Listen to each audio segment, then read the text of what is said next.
Yo guys, balik lagi seperti biasa. Oke Kevin, kita bahas lagi dalam kasusnya Paula dan Baim ya. Ini ada beberapa berita lagi, info terbaru dari kasusnya mereka ya. Ini pendapat Hotman Paris nih terkait kasusnya Paula Verhoeven ya dan Baim Wong guys. Dan kita lihat beberapa beritanya ya. Buat kalian yang baru mampir, jangan lupa bantu subscribe guys. Subscribe ya guys ya. Dan kita lihat berita ya dari kasus Paula. Ya. Kan dibilang ada perselingkuhan. Ya. Padahal menurut undang-undang alasan cerai itu harus karena berzinahan. Ya. Kalau hanya karena pacaran Ngobrol doang. ngobrol doang atau kangen-kangen itu bukan perselingkuhan.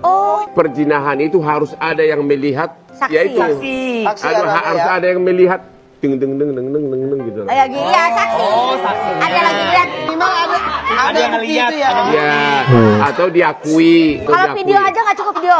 Iya, ada video misalnya. Bukti juga salah satu. Misalnya direkam gitu loh itu. Kalau hanya misalnya lagi duduk seperti kasus Paula, duduk di ruangan ngobrol-ngobrol disorot sama CCTV, itu bukan Perselingkuhan. Harusnya hakim memakai alasan gara-gara kedekatan dia dengan laki. Nah, ada alasan perceraian namanya pertengkaran terus-menerus. Oh, jadi ke situ arahnya. Itu boleh dipakai sebagai alasan, bukan langsung perselingkuhan. waduh guys tuh. Cuma kalau dari dasar rekaman, kata itu kan ada panjang yang dibocorin itu tuh. Kamu ada ngaku kalau kamu salah. Itu orang jadi pertanyaan besar di situ tuh, salah kenapa? Itu rekaman bulan April. Setelah aku digugat cerai tanggal 21 April. Oke. Itu sekitar tanggal 25 atau 26, saya nggak tahu deh itu. Setelah gugatan ya? Ya, nah. Bukan gugatan, setelah ditalak. Oh, ditalak belum Setelah masuk Islam, gugatan? belum. Oke. Gugatan tuh Oktober. Oke, setelah kamu ditalak. Talak.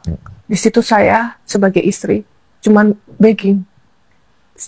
Di situ ya, aku minta maaf ya. Biar cepet aja, maksudnya aku minta maaf ya. Aku bukan istri yang sempurna. Aku salah. Kalau aku punya salah, aku minta maaf. Aku memang orang yang nggak sempurna, tapi aku mau belajar. Cuman itu aja. Karena aku masih mau mempertahankan rumah tangga itu. Gitu. Oke. Jadi saya tidak satu pun rekaman itu yang menyatakan bahwa saya minta maaf ya kalau saya selingkuh. Nggak ada. Ya aku cuma bilang, aku minta maaf. Ya. Aku bukan istri yang sempurna. Ya. Aku nggak mau cerai sama kamu. Aku mau mempertahankan rumah tangga ini. Aku mempertahankan sampai bulan September, aku masih begging. Aku tidak mau diceraikan. Misalnya mau ngebahas perselingkuhan, kita bisa lihat sendiri ya, mereka ini datang dari dunia entertain, selebriti. Paula di dunia modeling, Baim di dunia keartisan gitu. Ya artinya sama lah ini, mereka sama-sama punya masa lalu. Terus juga kalau kehidupan bebas, saya rasa Baim pun hidupnya juga kelam ya, karena dia mantan pemakai, kan dia akui sendiri begitu.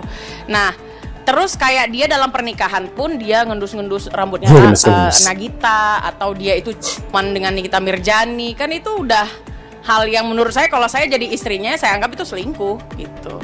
Jadi kalau panggilan sayang aja menurut saya biasa. Hari gini orang di dunia selebriti itu manggil sayang, kan kayak biasa deh. Kalau KDRT itu bukan dugaan lagi, saya yakin pasti ada secara verbal. Paula nggak bisa masak di depan Gigi dan keluarga gitu kan. Terus juga dia bilang kalau dia boleh milih istrinya bukan si Paula, tapi kayak si Nagita aja. Hal-hal itu kan KDRT, itu kekerasan loh, tapi bentuknya verbal, ucapan. Terus juga kayak ngeprank, kita nggak pernah tahu loh Paula itu suka atau enggak melakukan itu. Sampai kan ada tuh videonya yang jatuh, yang apalah, sampai duduk di pinggir jalan.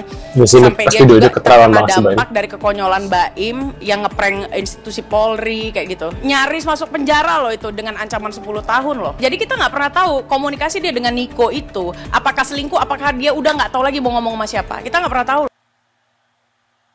Nah, istri Niko muncul, ini babak baru Baim ya guys ya. Kita lihat. Sebagai istri saya sedih. Suamiku dijadikan sebagai penyebab perceraian mereka. Jadi kondisinya udah berat banget gitu. Udah yang stadium lebih lanjut.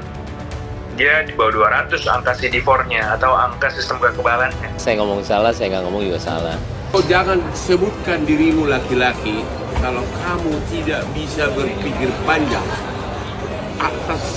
atas semua ucapanmu. Tadi dulu, tadi kan dokter yang bilang ya, yang awal ini guys, yang mana sih? Ini ya, ini dokter bukan sih? Dia yang speak up tentang kondisi Paula ya mungkin ya, kesehatannya tentang penyakitnya itu. Seharusnya seorang dokter itu, kalau emang dia dokter ya, seharusnya kalau seorang dokter atau suster itu nggak boleh mempublish tentang kesehatan dari pasien ya guys ya. Itu ada undang-undangnya dan itu nggak boleh loh harusnya ya. Tapi ini kalau dia emang dokter ini bisa dicabut loh ke dokternya karena ini dilarang harusnya guys untuk mempublish kesehatan dari pasiennya ya, yaitu Paula. Kalau emang benar gitu ya. Kecuali Paulanya sendiri yang ini ya, tapi kalau kayak gini harusnya sih ini harus ditindak nih si dokter ini ya. Kalau ini dokternya nggak tahu nih kayak dokter atau bukan nih. Nah kita lihat lagi kasusnya. Reaksi netizen respon Paula jadi sorotan saat Deddy Corbuzier pertanyakan kelakuan Baim Wong. Deddy Corbuzier kembali bikin geger lewat podcast terbarunya di Close the Door, kali ini mengundang Paula Verhoeven bersama kuasa hukumnya Alfon Kurnia Palma. Topik utama tentu saja perceraiannya dengan Baim Wong. Awalnya obrolan terlihat santai, tapi perlahan suasana berubah jadi tegang saat Deddy mulai menyinggung dinamika rumah tangga mereka, bahkan sempat menyentuh dugaan KDRT. Paula menjawab dengan hati-hati. Ia tak menyebutkan detail, hanya mengatakan bahwa dalam rumah tangga wajar terjadi kesalahpahaman, namun ia merasa apapun yang dilakukan selalu dianggap salah oleh suaminya. Ketika Deddy bertanya lebih dalam, Paula memilih tersenyum dan menunjuk pengacaranya. Alfon pun mengambil alih, menolak menjelaskan lebih jauh. Deddy memahami lalu melunak, tapi netizen sudah telanjur berspekulasi. Spekulasi makin panas setelah Pengadilan Agama Jakarta Selatan mengungkap bahwa gugatan cerai Baim dikabulkan karena Paula terbukti selingkuh. Suryana, humas pengadilan, bahkan menyebut Paula sebagai istri durhaka. Merasa disudutkan, Paula melaporkan majelis hakim ke Komisi Yudisial atas dugaan pelanggaran kode etik. Menurut pengacaranya, hal-hal seperti ini tak layak diumbar ke publik karena menyangkut privasi. Kasus ini menyorot sorotan netizen yang menyadari ketimpangan dalam standar ganda publik. Ketika laki-laki selingkuh, laki-lakinya disalahkan. Tapi ketika perempuan selingkuh, laki-lakinya juga disalahkan. Netizen mulai mempertanyakan kenapa harus mengumbar aib pribadi ke publik. Tren klarifikasi sambil membuka luka lama ini jadi semakin umum. Seolah-olah harus selalu menjelaskan pada publik, padahal urusan rumah tangga seharusnya diselesaikan secara pribadi, bukan demi sensasi atau viralitas. Komentar miring pun berdatangan. Ada yang menyayangkan anak-anak mereka harus tumbuh besar dengan jejak digital ini. Ada yang mengatakan anak-anak mereka nanti pasti bisa lacak semua ini. Gimana kalau diledek di sekolah?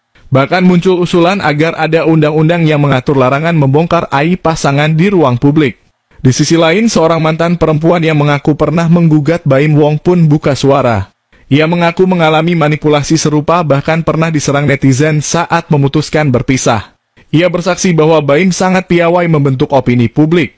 Menurutnya, publik seharusnya tidak mudah percaya begitu saja, apalagi jika tidak ada bukti kuat tentang perselingkuhan. Pernyataan dari Hotman Paris juga ikut viral. Ia menegaskan orang tak bisa dikatakan berselingkuh hanya karena berada di kamar bersama. Harus ada bukti jelas. Dalam kasus Paula, tidak ada bukti kuat yang diungkap ke publik. Nah, menurut pendapat kalian gimana nih setelah melihat beberapa info dari kasusnya Paula dan Baim guys ya? Kalian lebih memihak mana nih antara Baim atau Paula guys ya? Tentang kasusnya ini, apakah benar Paula adalah selingkuh? Tadi pas di podcastnya Kang Densu, beliau nggak menyatakan bahwa dia selingkuh ya. Tapi ya dia bukan istri yang sempurna. Mungkin ada kesalahpahaman di sini guys ya. Nah, menurut kalian gimana nih guys ya? Tulis di kolom komentar. Terima kasih sudah hadir dan sampai jumpa di video selanjutnya. See you guys.